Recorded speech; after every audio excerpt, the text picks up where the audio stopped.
Okay, I'm having to use a mirror to see myself around the corner here, so that's why I'm looking sideways at you as I look, because my my camera's had it, so this is the best I can do. But last night I had an incredible dream. Okay, I'll give you the date so you know what day I'm talking about. It's the 27th of June 2023, and it was about crypto. So any of you that are in Bitcoin, I'm not a financial advisor by any stretch of the imagination, but yeah, it was just so profound.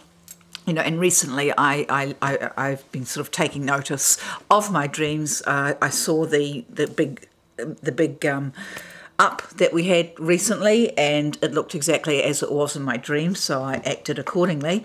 But last night I had quite a few sort of confirmations after the dream. The dream was so profound. I was up at 3:36 in the morning, and having a look to see what Chris of Crypto was up to, because I haven't seen him for many, many months. He was doing his usual spiel, of course, and the video that was there was "I'm shaking" and exclamation mark, exclamation mark, exclamation mark.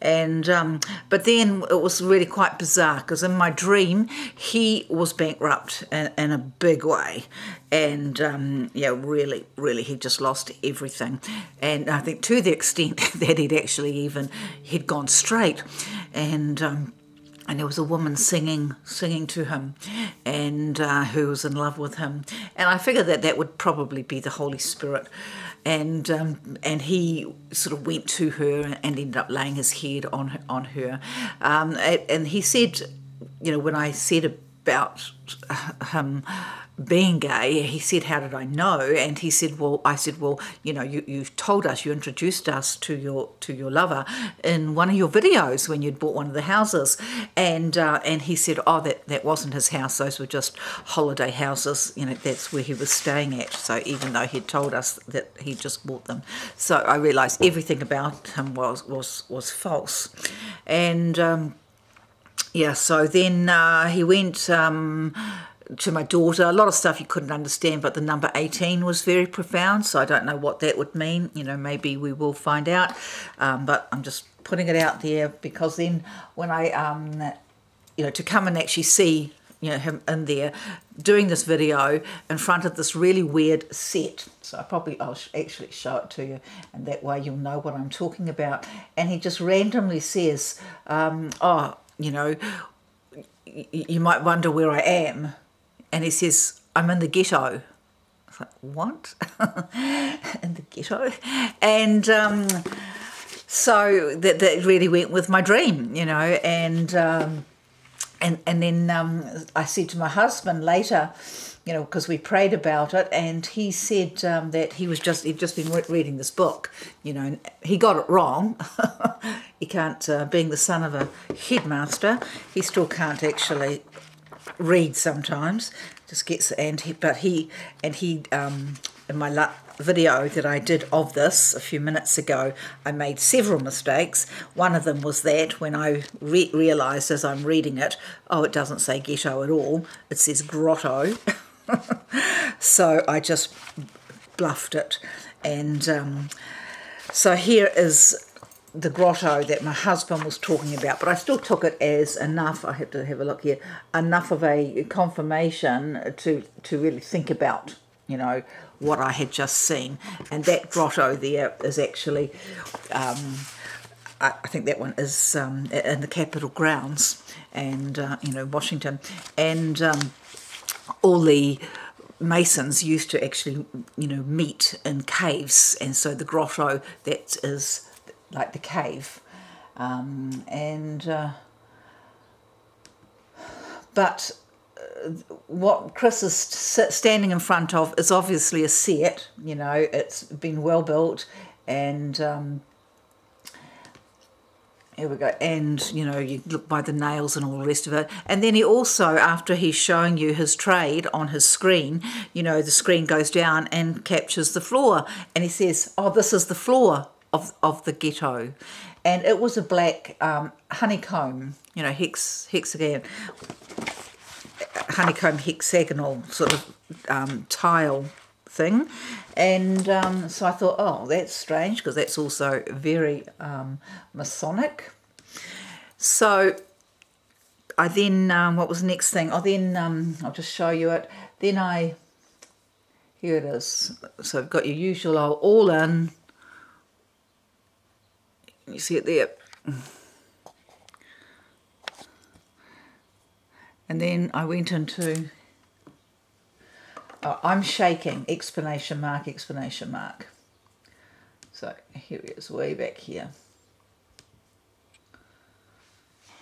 Where the heck are you here? I am telling you, I'm in the middle of the ghetto, but I do not care about that, because I really want to talk about what's going on for Bitcoin, about what we can expect over the next 2 days, because the next 2 days are going to be crucial. So I'm in the middle of the ghetto, but have a look at these nails, how neat these little nails are, and just look at the, you know, the sign here. You know, it doesn't look anything, this looks brand new. It doesn't look like a ghetto at all, but a set.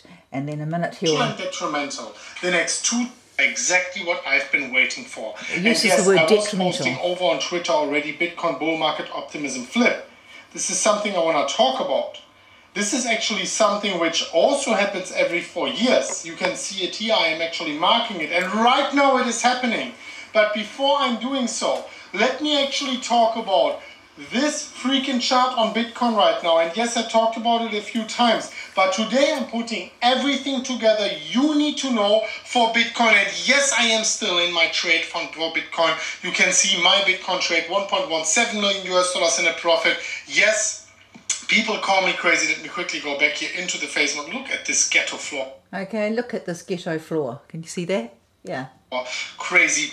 Now let's talk about Bitcoin. So, if you like... Okay, so, you know, it might just be me, but that just was a little bit too random for me, considering, you know, what I had just dreamed, you know, and it was like a real wake up dream. And then afterwards, when I went back to bed, I asked... Appreciate these videos no matter where I am, my husband and I prayed, and then we...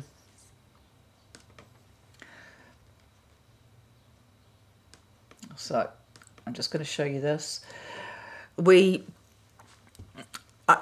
prayed about it, and then prayed for everyone that's invested in it, because of course for those of us who believe, you know, we know that this is a real thorn in the side of the those that control the world, you know, because it gives us freedom to be our own bank, and of course they are, you know, making their own digital, you know, play whereby you become a slave and only have a central coin, and you do their way or you get cut off. But Bitcoin is not like that, so they have tried, like everything else, to infiltrate that, and this is why they're able to crash the market, and you know, they can do everything. But of course they want to take it over ultimately, so they're going to want the price to go up after they buy, but you know, they don't want to buy high. So I'm going to show you, this is why it's so crucial for you to understand what is happening, what's happening in Russia. On my last video, I kept mistaking the word JEWS for Russia, and what has just happened there, this coup, you know, the globalists and the revelations of Biden, all that has come out, that they are bound to be quite desperate. So anything could happen. You know, the Alex Mann's talking about a grid down and World War III as per usual. But so this is a piece of the Janet Osibard. I'll take you to one of interviews that Alex has today. Very good guy who is an expert in the intelligence, you know, but also was there when he was reporting when Russia took over the biolabs, and he talks about how they, those biolabs, the research that they were doing, which is funded by America, was primarily targeting the DNA of Russians. And if you understand why the Cabal hate Russia so much, you know, then you'll understand why he isn't the bad guy like everyone says, why he is who I've told you he is,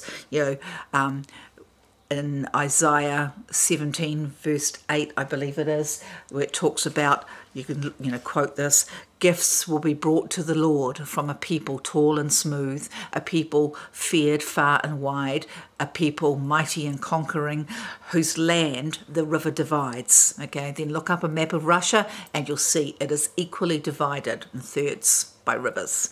So that's who he is. So I'll just put this as Janet, a little bit of Janet, and hopefully it'll stay up. Those truly in command are referred to as the Illuminati or Cabal. Not many people are aware of their presence, let alone their identity. We have grown to believe that our countries are ruled by presidents, by kings and queens and governments. But the truth is, these are mere puppets on a string. Who pull the strings? This small yet mysterious and elusive group that forms shadow governments and who play the world and all of humanity like gods playing chess. Is the Cabal for real? Or is it just a myth, blown out of proportion by conspiracy theorists looking for a common enemy? The Cabal is very real. The evidence can be found throughout history, abundantly. This story covers thousands of years. It is crucial information to understand the modern-day Cabal and the evil we are dealing with. Not only that, it is the only way I can possibly reveal to you the best kept and most shocking secret in the history of mankind. Let's go all the way back in history to the most ancient civilization on Earth, Sumer. Ancient Sumer, 7 millennia ago. What we know stems back from the early writings on clay tablets, written down in cuneiform script. The Sumerian civilization was a highly developed and advanced society with grand cities, temples, and pyramids. Archaeological findings tell us the cities had amazing mosaics, elaborate streets, housing blocks, indoor plumbing, toilets with water flushing systems, and much more. The temple of Inanna at the ancient city of Uruk still baffles us today with its splendor, its vibrant colors and depictions of strange animal creatures. Inanna was the ancient Sumerian goddess associated with love, beauty, sex, war, and political power. She was later worshipped by the Akkadians, Babylonians, and Assyrians under the name of Ishtar or Asherah. Many researchers now believe she was Isis of the Egyptians, Diana of the Greeks, and Venus of the Romans. She was the consort of Baal, the deity who demanded child sacrifice. We shall later see whether this is true or not. The ancient culture of Sumer and its polytheistic religion expanded towards the northwest into Babylonia, then even further west. It went to what we now know as Canaan and Phoenicia. More about this group later. There was a second group. They went further north, all the way to the region we now call Ukraine and southern Russia, between the Black Sea and the Caspian Sea. There they took on the name Khazars and called their new homeland the Kingdom of Khazaria after their ancestors. Joseph Chagan, king of the Khazars, explained in a letter to the foreign secretary of the Caliph of Cordoba, Hasdai ibn Chaprut, that his people were direct descendants from Japheth, son of Noah. Khazaria was right at the center of the northwestern Silk Road. Merchants who traveled through Khazaria had to pay toll, a lucrative way to swell the coffers of the kingdom. The Khazars were different than the peoples from the surrounding countries They were described as thieves and spies. They were said to be lawless people who lived a life of sin, of sexual extremities, and of cruelty. They would murder travelers from other countries and adopt their identity. They were masters of deceit. And, last but not least, they were said to worship Baal, also referred to as Moloch, a representation of Lucifer that demanded child sacrifice. In return, Baal was said to reward them with riches, with fame and fortune. The neighboring countries despised them. They hated their sacrificial rituals in which they threw babies into the flames or cut them open to drink their blood and eat their flesh, claiming it gave them incredible power and energy and eternal youth.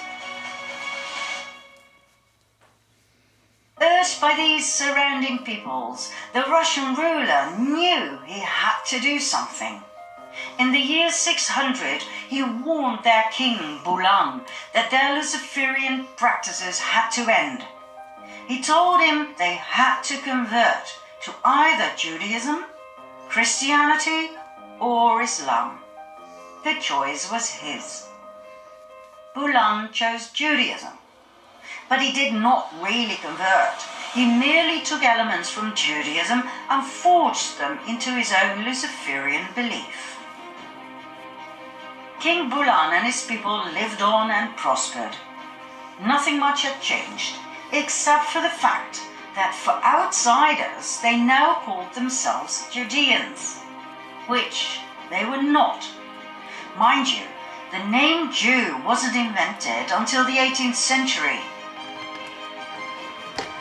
4 centuries went by. In 965 AD,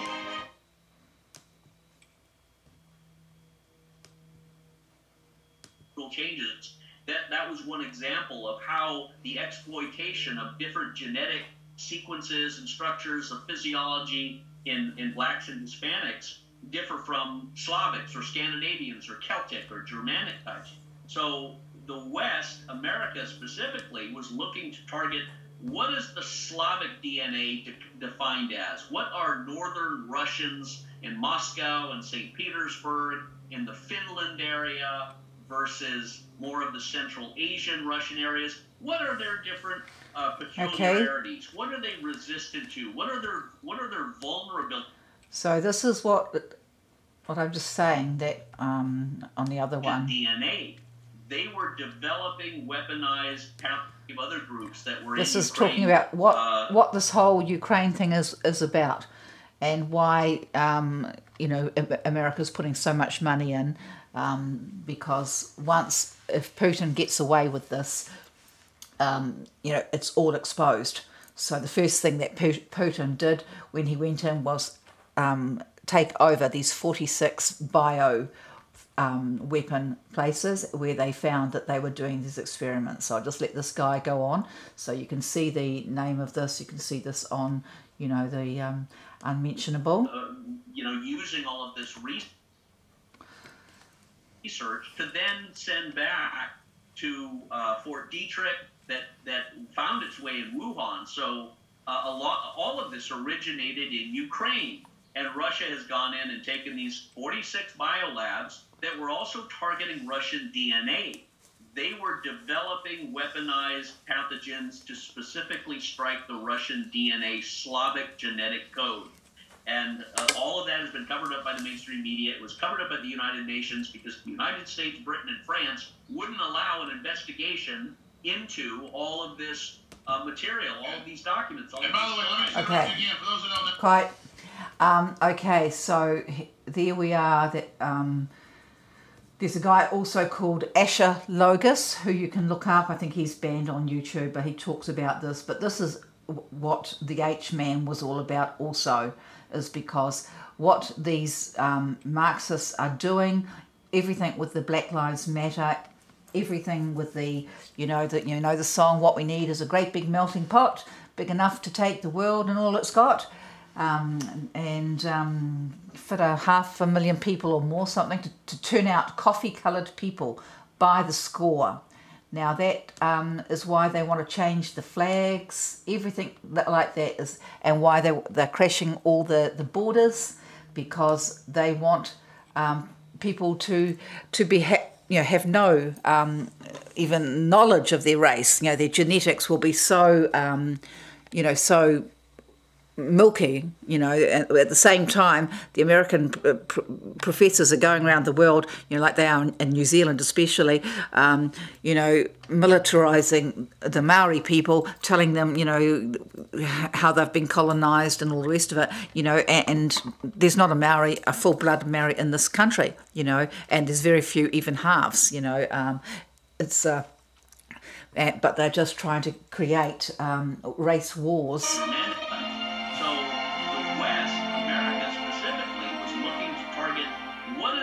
Slavic DNA defined as? What are Northern Russians in Moscow and St. Petersburg in the Finland area versus more of the Central Asian Russian areas? What are their different you can find what are they resistant to? What are their more of this on, as I just said, Asher Logos, but as J.F. Kennedy says, the time will come when the world will see through all the hatred that surrounds the H-man and realise what a leader he was.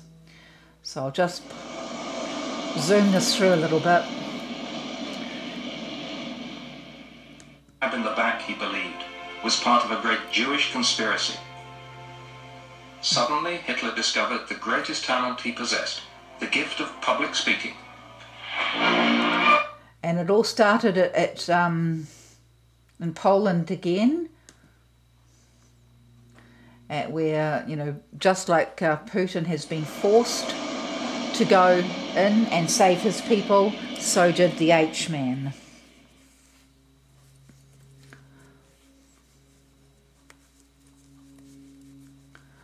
The victor will never be asked if he told the truth. That's by the H-man.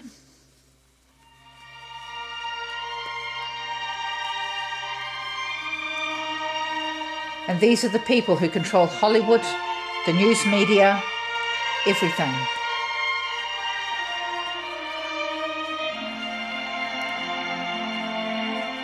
And they're the ones who Jesus said, I do not come for you, but for the lost tribes, the 10 lost tribes of Israel, because he knew even then they weren't them.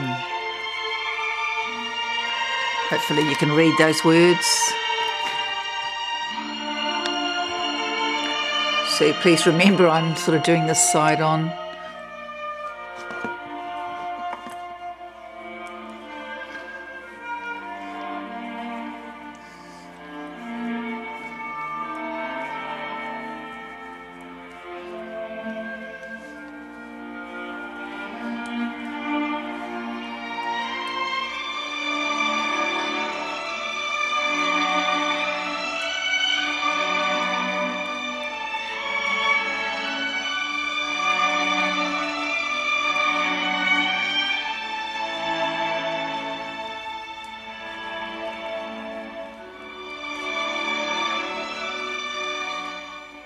The story began here in the Austrian town of Braunau, with a child born in this house, Adolf Hitler. At his peak, the most popular ruler in Europe. The child born here in Braunau belonged to that handful of human beings who have clearly and decisively changed the history of the 20th century. Linz, Austria, the site of the only memorial to the Hitler family, the grave of Hitler's parents. Nothing about his parents or Adolf's early life gave any hint of the extraordinary career that was to come.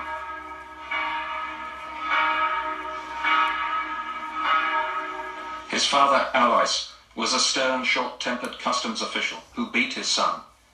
His mother, Clara, tried to protect him. When she died, young Adolf was broken by grief. He kept her portrait with him for the rest of his life. The infant Adolf was baptized and brought up as a Catholic. At the age of 6, he entered the monastery school at Lambach, Soon, he was top of his class. Hitler was a chorister at the great Abbey Church of Lambach.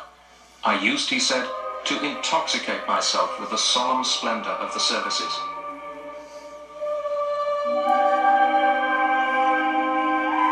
Every day when he sang in the choir, he saw the memorial to an earlier abbot. Above it was an emblem. Just have to... Okay, that was what he saw. Okay.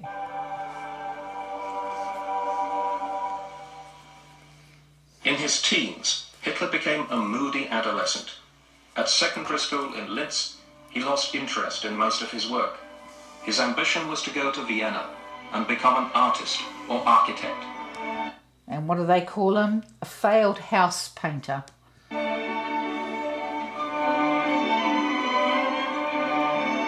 Once there, he produced architectural drawings and watercolors like these.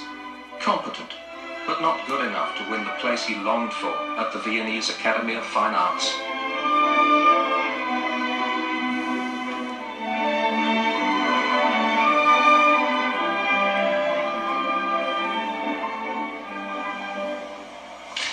Little by little, all Hitler's early ambitions in Vienna turned sour. After the shock of being turned down twice by the Academy of Fine Arts, he became a drifter. Hitler later called his period in Vienna the most miserable time of my life. 3 of those miserable years were spent here in a Viennese backstreet at this hostel for homeless men. In this depressing hostel, the future Führer passed much of the day sitting with other inmates, churning out drawings and watercolors which earned him a modest income.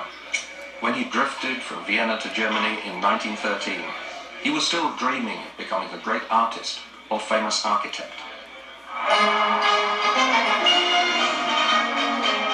Munich, the 1st of August 1914. A cheering crowd welcomes the outbreak of the First World War.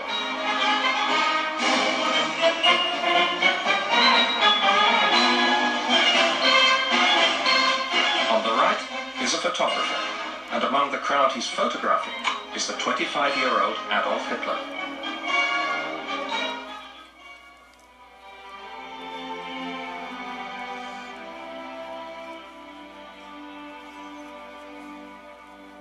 If you look at the tenacity of his service, I mean, he's a fanatic. And he petitioned King Ludwig III of Bavaria to enlist in what's referred to as the King's Own Regiment. That's an elite Bavarian unit. He was accepted, but put in the 16th Bavarian Reserve Infantry. And World War I is a major influence on Hitler's life. And I served his basic training without complaining. But he was always willing to offer his fellow comrades help. He spoke about the evil of tobacco and alcohol to his fellow soldiers. They liked him because of his drawings that he did for them. He would do sketches for them. Remember, he sketched and did a variety of things, you know, in his youth, and was trying to get into art school. So he really got along with his fellow soldiers. At one point during the trench duties in between 14 and 18, he will have a dog. Somebody's going to steal from him. During World War I, Adolf Hitler repeatedly volunteered for hazardous duty. His first combat was October the 29th, 1914. Hitler's unit lost 3,000 of its 3,600 men after making 5 assaults on the enemy position. Now Hitler had one of his sleeves shot off. He walked out of a tent where he'd been talking with some men, and a couple of seconds later a shell hits it and blows at the Kingdom Come.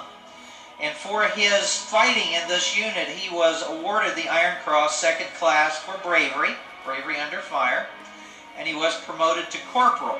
This is a well-deserved award. Later, he became a runner, which meant he moved messages from the rear to the front, and it's a very high mortality job, and he liked it. He always liked that job.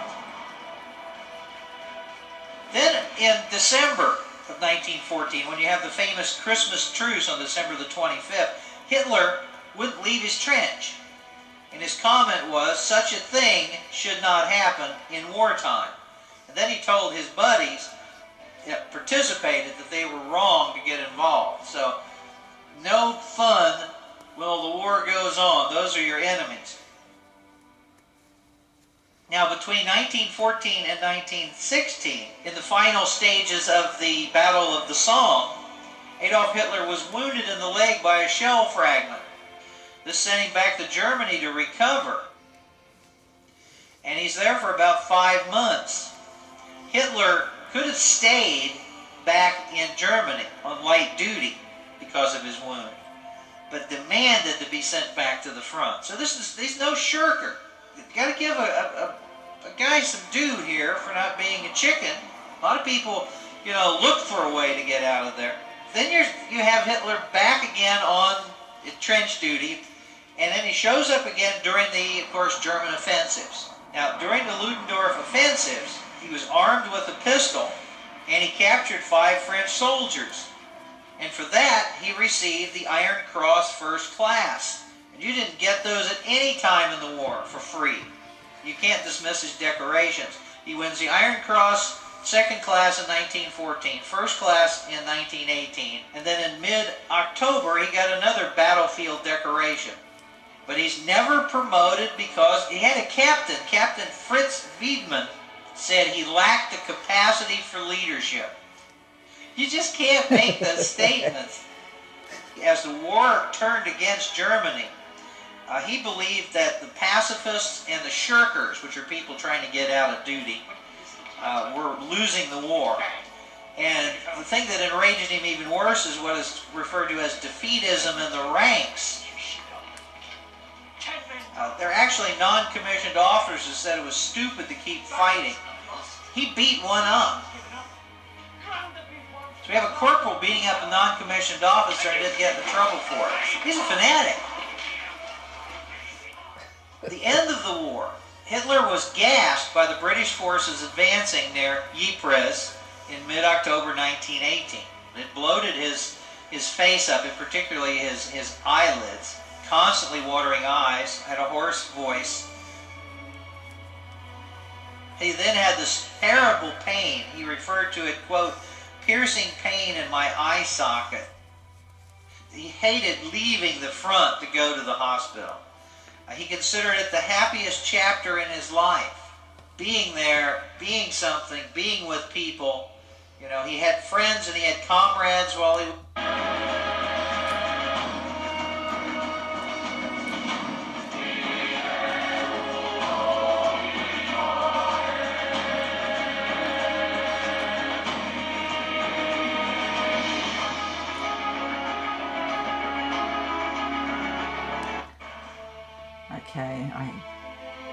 Hitler comes to power, not as he had hoped through outright victory at the polls, but as head of a coalition government.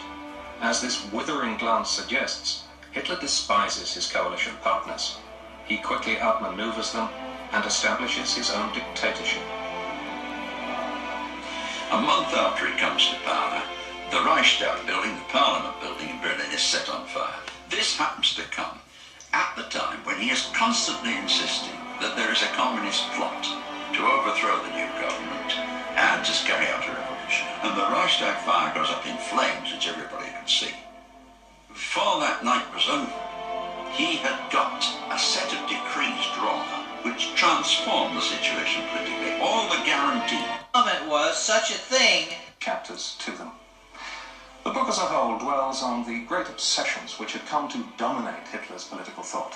The Jews, racism, living space for the German people, the evils of communism and parliamentary democracy. But it also includes Hitler's views on a variety of other topics, ranging from boxing to syphilis.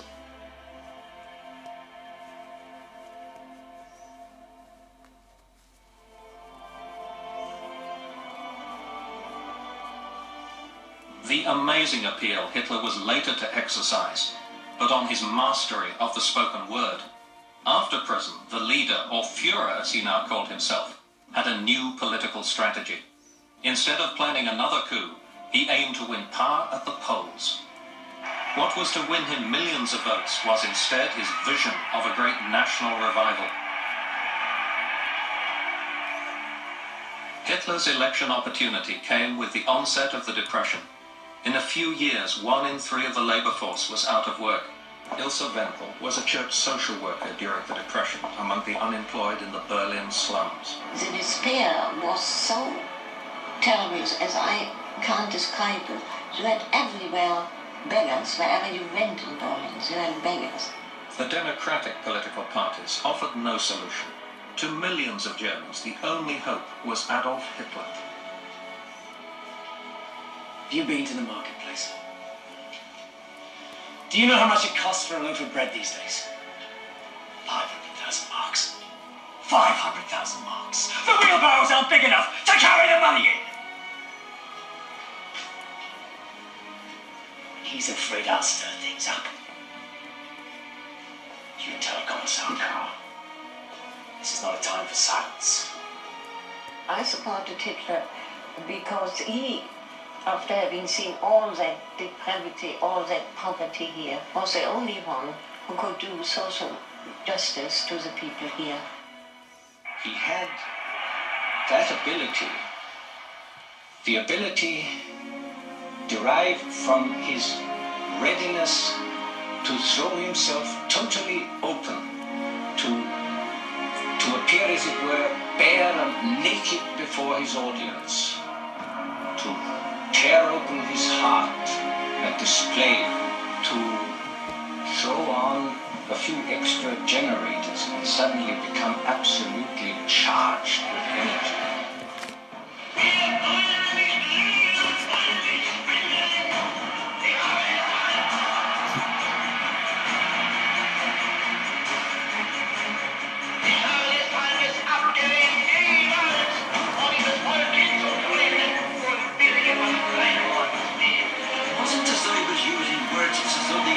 Came direct without words. It was a raw spark to power. 6.5 million votes, 107 seats. Biggest party in the election. Let me Hitler.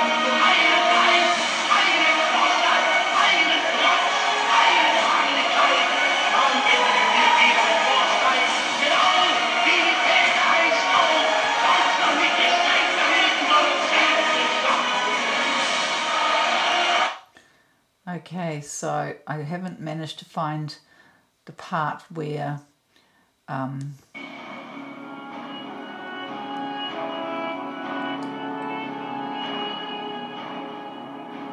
Zionists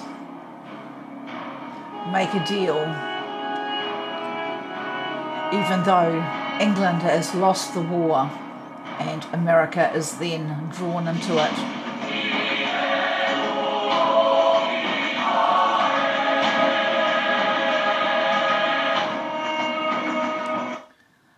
The British establishment replaces Neville Chamberlain as Prime Minister. Hitler invades France through Belgium.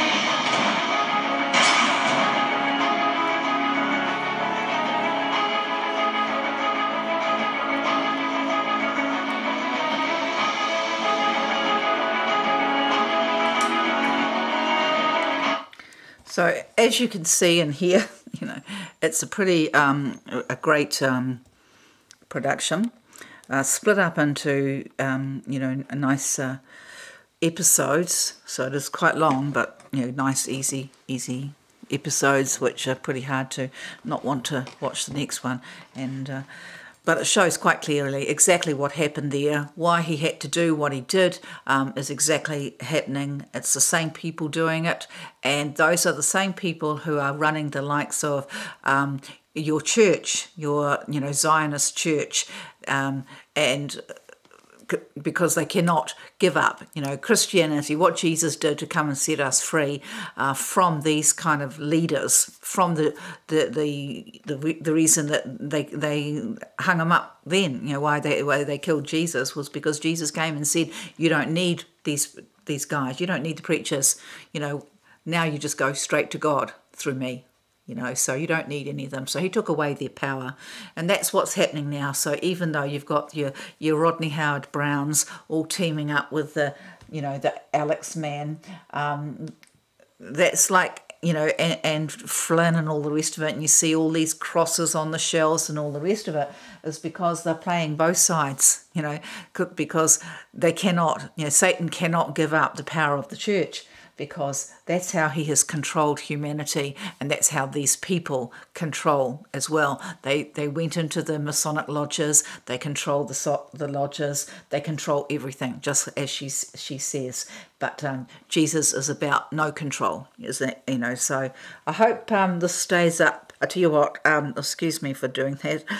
I'm going to put this up on Rumble. So my Rumble handle is Christine Gavin Broken Twig. And so I'll put this up first, so if it gets taken down, if you get to see it, you know, that's where it will be. So thanks for watching. I hope I've finished everything. Pray for your country. Pray for Russia. Pray for Russia. So I bless you all in Jesus' name, and hope you'll like this video and that you'll pass it on. And if you haven't subscribed already, that you'll do that. And I bless you all. Have a great day. Bye-bye.